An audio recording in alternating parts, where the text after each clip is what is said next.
3rd, 2021, nearly 533 million Facebook users' data leaked by an unknown user on a low-level hacker forum.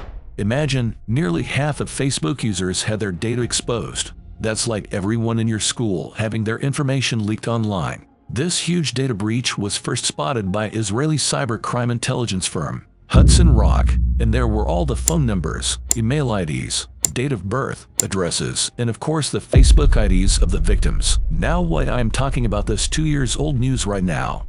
In fact, not only this, according to various popular agencies, there are considerable numbers of cases reported for Facebook hacking, and it has been a serious issue for a long time. And that's why in this video, I am covering all the necessary key points on why hackers need your Facebook account. What are the techniques that hackers use to hack into any social account? And majorly, as an aspiring ethical hacker, what cyber tips you should follow to protect your social accounts. And with a practical video, down in the description, I will also show you how a real phishing email looks like, and how you can counter it. So let's get started.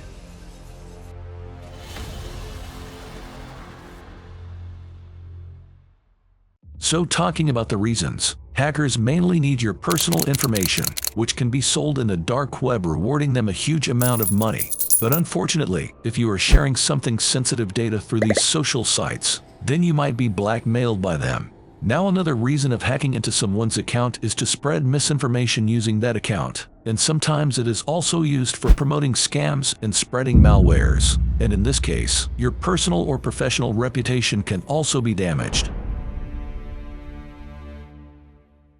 I have received too many comments on this topic. Everybody wants to know how they can hack someone's Facebook account. But before I tell you anything further, please let me know, why do you actually want to hack someone's account? If you want to hack just to check what is your girlfriend or boyfriend doing on Facebook, then please leave it. It's a bad idea. Instead, you just ask your friend to see what she or he is doing. And if your partner rejects, then I am sorry. You need to end the relationship. I know it's a matter of privacy, but not only privacy, it is also a matter of trust. If trust is not present in your relationship, then that is not a true relationship. And using these so-called phishing tools, if you go around and hack someone's social account using some tricky method, and then if the victim files a case against you, then sorry my friend, no one can save you from the cops. Hacking is a serious crime if you do it without any proper authorization. So please use all the tools carefully. Now, if you're still using passwords like 123456 or John at 123, then I am sorry. Hackers can easily hack into your account simply by guessing the password, because these have been termed as very weak passwords, and it can also be cracked using a simple brute force attack. Let me elaborate. Hackers enlist some commonly used passwords, among which some are only numerical values from 0 to 9, some are only alphabetical letters, and some are a combination of numbers and letters, and in some cases, it can also contain some special characters. And this list is called as a word list, and using this password list, hackers can perform a brute force attack and easily get your credentials. So I highly recommend you to use a strong, as well as a long password. Let me show you how to create a secure password for your accounts. So to make your password uncrackable, you must make it at least 8 characters long. And it should include letters, numbers, and special characters. And majorly, it should contain both lowercase and uppercase letters at least 2 times. You can also take help from the password generator tools to generate a highly secured password. But remember, strong passwords are not impossible to crack. It is possible, but it becomes very difficult to crack. Now don't be so excited with joy that you are using a strong password which is way difficult to crack. Instead, you've unlocked the second stage of revealing your password to the hacker by yourself, just being a victim of phishing attack.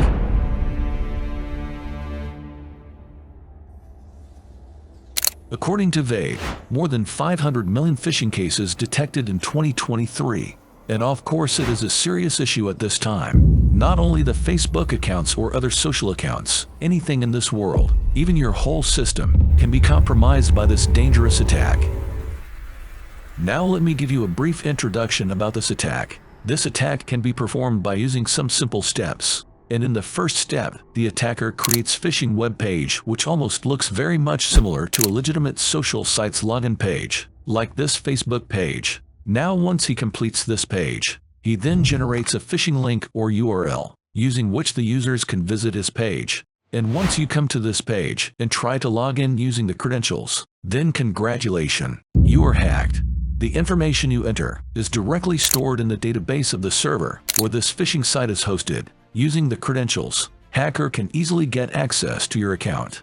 But if you are thinking that this attack requires a lot of knowledge about computer programming and all the other things, then you're wrong, because there are numbers of free phishing tools available right there on GitHub, using which a little boy can also make you reveal your credentials easily. Now I think you've seen various cyber professionals try to prevent us from clicking on any suspicious link. And if I send you a link like this and text you as please log into your Facebook or Instagram account using this link, then obviously you'll never click on it as you have concern about your privacy. Each of us knows that we should not click on any unknown link as it can harm us, right? But how do the most of us being a victim of this phishing attack then? So here comes the social engineering technique. The social engineering term in hacking is like a tricky cheating method to convince somebody to reveal his or her personal information as well as to make him do what the hacker wants to complete the attack. It actually looks like the scammer's technique. But there are so many examples of this social engineering technique, and I bet you can't counter this attack. So this guy is offering me almost $1,500 for creating a single video, a real sponsorship mail. Never talk about money first. And the other thing you should notice here, that it is asking me to download this file on my system. And if I were a greedy person, and I clicked on it and install it on my system, then within a bit of time, I would be hacked and would not be able to make this video for you right now. And this is called social engineering. Now, I think you've visited some sites through Facebook that predicts your future lifestyle or future families. And also there are some Facebook or Instagram video downloader websites that needs our login credentials to proceed for downloading. And if you are using one of them without investigating the site properly, then my friend, you're in danger. There are some basic details of a phishing site, and if you know them, you can never be a victim of a phishing attack. And I suggest you to start this investigation before clicking on a link or the URL of the site. So you need to first check the protocol of the site in the URL, whether it is HTTP or HTTPS. And if it is HTTP, then do not ever click on it or share any information there, including your login details. But if you have any curiosity to visit the site once, then please use a VPN connection before clicking on the link, but never share any information there. Now if it uses HTTPS, then you can proceed to click on it. But remember, an HTTPS tag doesn't really mean that a website is safe. Instead, it clarifies that all the data shared through this site is encrypted and secured. So as a result, man-in-the-middle attack is not possible in this site. Okay, now one last thing you can check on the URL is the domain name of it. A domain is a unique property. Duplicate domains are not available in this internet era. So in that case, a phishing site URL may appear as the real domain, but if you see clearly, one of its letter or any character must be different. Like this, it's using 30 in this domain, or sometimes instead of www, it maybe look like www. Majorly, you need to check the tail of the URL, whether it ends with popular domain extensions like .com, .in, .net, or something else. And if you find this investigation process hard, or you do not understand these things properly, then you can use some online tools like VirusTotal, Earl Scanner, etc. to detect any URL or web link is malicious or safe to click on. Basically, never ever log into your social accounts on any other site, except the legitimate one. And also you need to keep updating your social application time to time, because applications you find on Google Play Store are safe. But hackers are being so smart day by day, since programming languages are open source, and as a result, they often try their best to detect vulnerabilities or loopholes on these applications. And once they get it, they start their exploits. And in hacking, it is termed as zero-day attack. Never use third-party applications or websites to increase your followers or download videos, especially those requiring login details. Implement two-factor authorization with a highly secure, long, and strong password. Regularly change your passwords, monitor login activities, and review privacy settings. Additionally, regularly check and revoke any unnecessary permissions granted to the applications you use, and report any suspicious activity promptly. Thank you. 3, 2, 1. Fight!